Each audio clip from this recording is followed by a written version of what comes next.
По подлого време, овој пат 5-6 недели, мислам, сум повторно и јас тука. На самиот почеток би сакал да кажам 3 занимливости.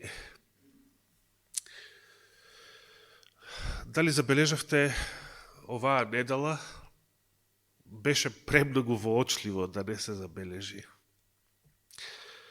Како се потврди оно што најмалку 2 пати досега го кажав од ова место, дека војната во Украина е контролирана војна. Таман кога постоеше повод за ескалација на истата во некој поглобален судир, по повод ракетата што падна во Полска и уби 2 селани таму, близу местото Лублин, кога се наострија и Полска, и Германија, и Столтербек, речи се цела Европска Унија, се наострија и се спрема да возвраќаат против Русија,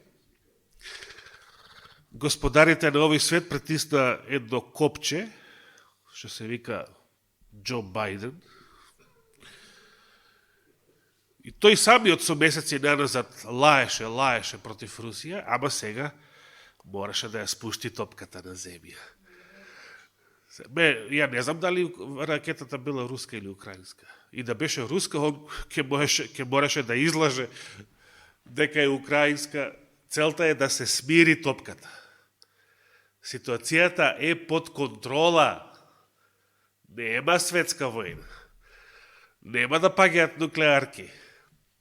Но, проституираните медиуми и понатаму, по наредба од истите господари, ќе го зборуваат спротивното, ќе продолжат да сеат стравои, ќе продолжат да манипулираат со сите оние со кои што можат да манипулираат, било да ги плашат со војна, било да ги плашат со пандемија, а тоа се сите оние кои што ја немаат љубовта Божија, кои што ја немаат светлината Божија во нивните срца. Како што вели апостол Јован, совршената Божја љубов го гони стравот надвор, нема место за страв во срцата на оние кои што веруваат во Бога и нему му се посветуваат. Деновиве се одржа и така наречениот самит Г20. Верувам дека знаете што е тоа. Да не должам премногу. Фрапантна информација. На самиот самит, преку голем видео екран, на учесниците на самитот, значи врвни државни водачи од 20 земји во светот, им се обрати Илон Маск, сега најисторениот играч на новиот светски поредок. Додека беше короната, беше погласен од него Бил Гейтс, но сега он се труди да биде попопуларен и од него. Инаку се како 2 коња на исти газда, што се тркаат по тркалиште и сега се разбира дека едниот сака да го победи другиот. Но газдата е исти. Целите и плановите се исти, а улогите различни. Знаете што им кажа Илон Маск на учесниците на овој познат меѓународен политички самит? Значи, државни лидери од 20 земји во светот. Дека човештвото треба да се подготвиме за средба со... Слушнавте? Партиските медиуми се разбира, не ви кажуваат вакви работи. Со вонземјаните, точно. Видите што почнува да се збори на официјални, јавни политички собири и конференции во светот. Значи, не така одамна американската влада призна и со декласифицирани документи и јавно, уште од председателот Трамп, дека тие не само што знаеле со децении наназад, дека постојат волземјани, туку и дека соработувале со нив. Со други зборови, ве лажевме глупав свету со атеизам, со материализам, толку децении, ама ние скришом си знаевме дека постојат волземјани и не само што си знаеме, туку соработувавме со нив. А сега отворено признаваат. Изгледа дека господарите на овој свет, ѓаволот и неговите ангели, планираат една голема, тешка измама за целото човештво, преку вештачката интелигенција, преку трансхуманизмот. Што ќе биде тоа, ако Господ дозволи, ќе видиме, но едно е сигурно, планираат тешка измама. На овој свет му се планира јавно веќе, бидејќи веќе јавно зборуваат за работи, што ние ги знаевме само од страниците на Библијата и духот на пророштвото. Се спрема тешка, голема измама. Демоните, оние кои што се кријат под називот волземјани, спремаат тешка, голема измама врз обезбоженово човештво, дехристијанизираното човештво, кое што одвоено од изворот на Божијата сила, одвоено од Светото писмо, е многу ранливо да падне на овие измами. И досега видовме колку човештвото е ранливо на измами и манипулација. Да не споменувам повторно примери од лани.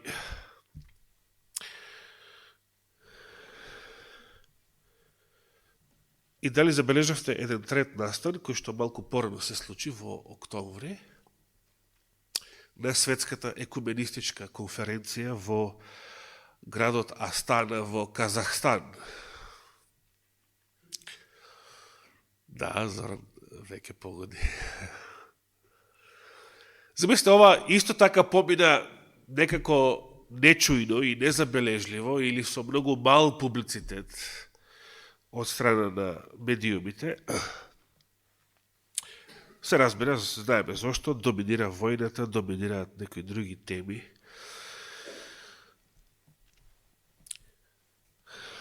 Папата Франциск или Хорхе Берголјо со врховниот поглавар на исламската заедница, знаете што потпишаа во Казахстан? Казахстан е некоја официјално муслиманска земја. Потпиша документ, договор за спојување на двете религии, христијанство и ислам. И го нарекле Хрислам. Што не доживеавме. Значи, замисли сестра Луиза, од минатиот месец не постои католицизам, веќе не постои. Не постои човекот, сега е поглавар на Хрислам, на муслиманска религија. Штета што Хорхе Берголјо не беше запознат со искуството што брат Никола Слимовски го имаше пред неколку години со двајца волземјани во Косово. Знаете на што мисла? Ај ке ве подсетам. Се сеќавате Слимовски кога сведочеше од ова место дека возејќи низ Косово здогледал на автопат двајца стопери кои што сакале да влезат во неговиот автомобил, одnosno стопирале, да им се застане. И се разбира, поминал покрај нив, прошишал какво застанување, особено на Косово. какво примање странци непознати во кола. И поминува неколку километри и на истиот пат ги гледа истите двајца. Значи, неколку километри понатаму како стопираат. И сега да скратам приказнава, ги прима во кола, овој пат, значи, нешто премногу озбилно, па дури и низ Косово вреди да се застане и да ги примиш во кола. И така, не секам што се разговара, но едниот го прашува Никола, знаеш ли ти што значи зборот ислам? Се сеќавате што беше одговорот? Се сеќава некој? Да. Иса, значи првиот дел се однесува на Исус, Исус, а второто е од наводно, според сопатникот, од селам. Во превод, значи, еврејската варијанта е шалом, арапската е селам.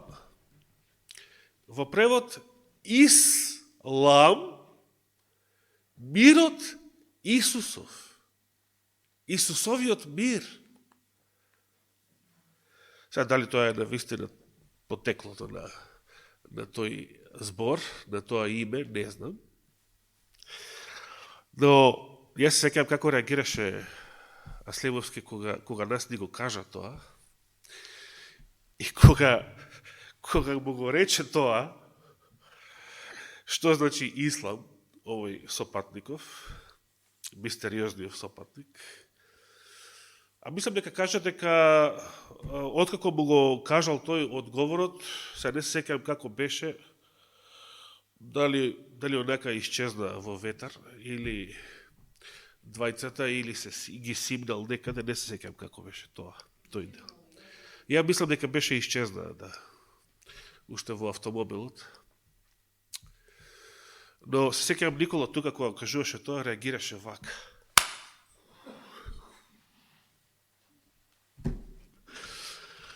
Во смисол, па како толку многу време, цел живот, а тоа да не сме го знаеле. Но јас реков, не знам дали е тоа така. Како и да е штета што папава не бил запознат со ова искуство, па да не мора новата религија да ја наречат Хрислам, можеше целосно да се вика Ислам. Што се не прават сатанистиве во светот? Не им е доволно да ја уништат европската култура. Не им е доволно да го уништат христијанството, да го доуништат поточно. Не им е доволно да ја претворат Европа во Америка, мешавина на секакви раси и религии. Увоз на еден куп муслимани од Африка и Азија. Не, току самите католици да станат муслимани преку ноќ.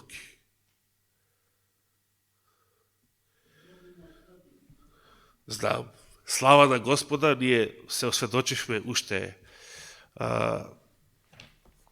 уште лани, кога илјадници католици, свештеници и бискупи конкретно, не изненади пријатно Хрватската бискупска конференција, која што завзеде став против амалгамацијата, против ланското искушение, што се наметна на целиот свет. И Господ покажа дека имаше свое чедо, дури и во највисоките редови на католичката црква, над бискупот Марио Вигано, кој што многу храбро ги осудуваше сите постапки на глобализмот во текот на корона пандемијата и потоцна во текот на вакцинацијата. И многу храбро зборуваше против новиот светски поредок воопшто и против плановите што се на дневен ред за тоа што треба да се случува понатаму. Се потврдија Господовите зборови, кои што ги читаме во Откровението. Во Откровението 18 глава, таму каде што ја најдовме фармацијата, таму каде што ја најдовме и целата корона пандемија од минатите 2 години. Но овој пат ќе читаме на почетокот на главата. Го споменавте за време на поуката отровното вино на Вавилон, кое што ги напои сите народи. Да почнем од првиот стих, Откровение 18 глава. А по ова видов како слегува од небото друг ангел, кој имаше голема власт, и земјата светна од неговиот болскот, или некои други преводи велат, од неговата слава. И извика силно, зборувајќи со висок глас, падна великиот Вавилон и стана ѓаволско живеалиште и засолниште на секаков нечист дух, врталиште на сите нечисти и гадни птици, зашто со отровното вино на своето блудство ги напои сите народи. И царевите земни блудствуваа со неа, и трговците земни се збогатија од нејзината голема раскош.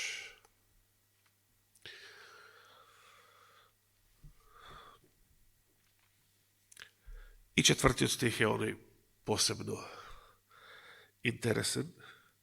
И чув друг глас од небото како вели: излезете од неа, народе мој. Од кого да излезат? Од Вавилон. Да ја напуштат големата блудница. Излезете од неа. Господ признава, тврди дека има свој народ во сите стада. Како рече Исус, имам и други овци кои што не се од ова стадо. А на кое стадо мислеше кога рече ова стадо? Не мислеше на адвентистите на седмиот ден. Не мислеше на кого мислеше? Евреите, точно. Првите христијани беа евреи. Во секој случај, саботјани мислеше. Така ли? Не на неверните евреи, туку на христијаните, неговите следбеници, апостолите и другите следбеници, кои што веќе веруваа во него. И подосна по 50-ница, илјадници еврејски христијани се крштаваа и го формира јадрото на првата христијанска црква.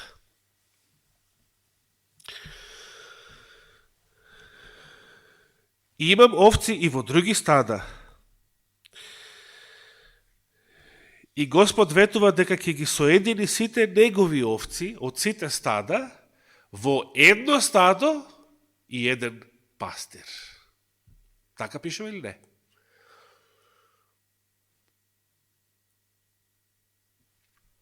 Така пишува, нели?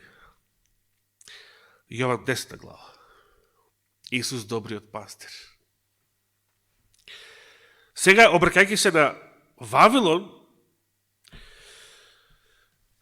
на новиот светски поредок од последното време, излезете од неа, луѓе мои, излезете од сите екуменистички религии, излезете од сите ереси во нив, од ровното вино кое што го точат и со кое што ги појат сите народи. Излезете од неа, народе мој, за да не соучествувате во што? Во гревовите неизини. Во гревовите неизини. и да не добиете од казните неизини, бидејќи гревовите неизини стигнаа до небото. И Бог си спомна за неправдите неизини. Дали се уште живееме во време кога тоа не е случај? Дали треба да почекаме да се случат уште повеќе беззаконија? Уште пострашни беззаконија? Човек си поставува и прашање дали постои дно? Дали постои дно во ова се подлабоко и подлабоко пропагање на некогашната христијанска цивилизација? До кога ќе трае тоа воопшто? Тоа нема да трае бесконечно. Библијата вели дека постои граница на Божјата трпеливост. Постои граница на Божјата милост. Постои, ако не дно, постои една горна граница, до каде што е чашата. Не постои бесконечно висока чаша. Така. Секоја чаша, и најголемата, има некоја граница. Во 5 стих прочитавме, бидејќи гревовите неизини стигнаа до небото. И чашата се преполни. Потоа кога започнуваат Божите казни, Господ наредува платете и, како што таа ви плати вам, и дајте и двојно онолку за делата неизини. Со чашата со која ве служеше, таа послужете ја двојно. Што значат овие зборови? Страшно е и да се помислат, доволно е да ги читате од 16 глава сите 7 чаши на Божиот гнев. Доволно е да ги читате и 7 труби, предходно во 8 и 9 глава од Откровението. Страшни ќе бидат Божите казни што ќе паднат врз жителите на овој свет, кои што нема да го имаат Божиот печат на своите чела. Нема да го имаат Божиот печат на своите чела. А ќе бидат се уште живи на земјата. Сите они кои што ќе го примат жигот на зверот, огромното мнозинство од овој свет, ќе ги претрпат и овие страшни Божји казни, затоа што го направија или ќе го направат најголемото предавство, многу поголемо од предавството на Јуда Искариот. Или, во најдобар случај, како неговото предавство.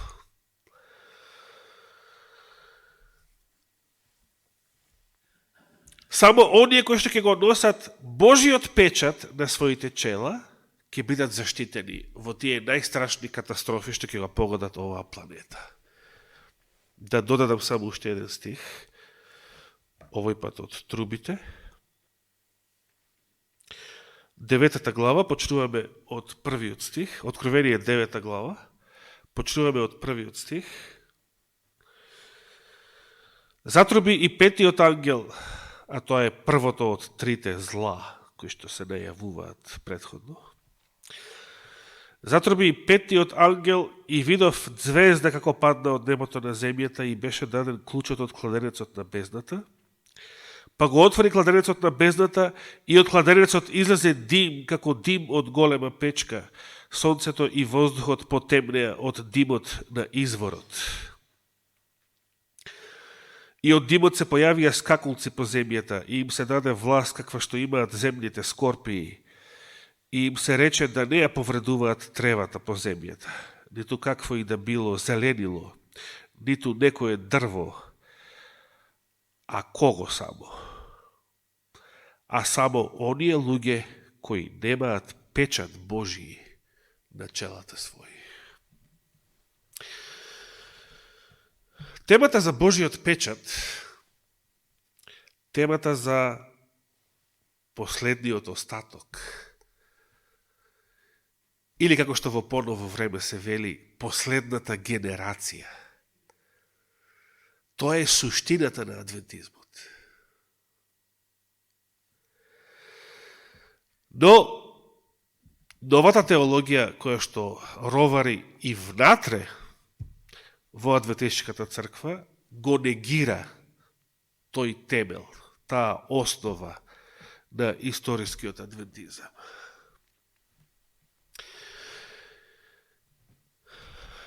И затоа и внатре во црквата се соочуваме со многу ереси и многу заблуди, чисто догматски. Било од самата деноминација, било од независни проповедници и независни служби. Тука никој не е имун, само Господ е непогрешлив. Секој еден од нас може да падне, да се сопне и да забега. Било во некој порок, во некој греф, или да забега во лажна наука или ерес. Затоа и Господ предупредува, внимавајте да не ве излаже некој. А кој има поголеми шанси да ве прелаже? Некој што од надвор што го сметате за непријател, или некој што ви е многу близок и што во кого имате најголема доверба. Кој има поголеми шанси, ако сака да ви излаже, од овие два случаја? Оној кому повеќе му верувате. Да ве подсетам на една ланска информација, зошто Израел беше избран, сега го враќаат Биби Нетањаху на власт. Зошто Израел беше избран за број 1 експериментална држава за вакцините на Pfizer? Имаше две причини, ќе ја повторам само поважната, втората поважна причина, затоа што за разлика од сите други земји во светот, наследието на Израел, израелците, евреите, имаат и имале, барем долани имале, а сега колку имаат, не знам, најголема доверба во своите власти, во својата држава, во својата влада, која и да е таа. Така полесно ќе бидеш излажен. Преку оној кому му веруваш.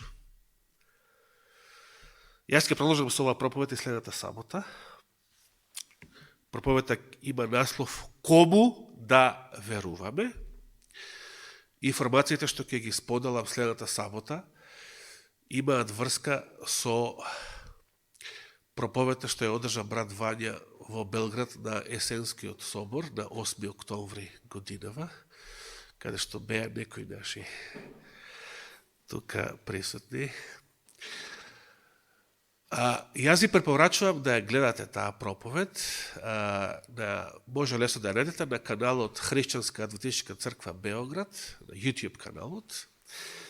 Или ако сакате напишете на YouTube Иван Миланов или доктор Иван Миланов, односно Д.Р. Иван Миланов, и веднаш ќе ви го изфрли, бидејќи е тоа нешто скорешно од минатиот месец. Ви препорачувам да погледате таа проповед. Таа проповед има многу убави работи што да се слушне. Има, особено сакам да го истакнам на крај на проповедта, Вања го повтори оно излагање што го имаше тука кај нас пред 8 месеци, на 19 март, точно пред 8 месеци, за Данијел 12 глава. И што значи да се биде мудар, кои се тие мудрите од Данијел 12 глава. Но погледнете внимателно цела негова проповед, за да бидете подготвени за оно што сакам да го зборувам следната сабота. Ако даде Господ живот и здравие, повели Светле? Док чекам Господа, како што беше мотото на соборот во Белград, Есенскиот собор. Додека го чекам Господа, во тој смисол. Нека му е фала и слава на Господа. Амин.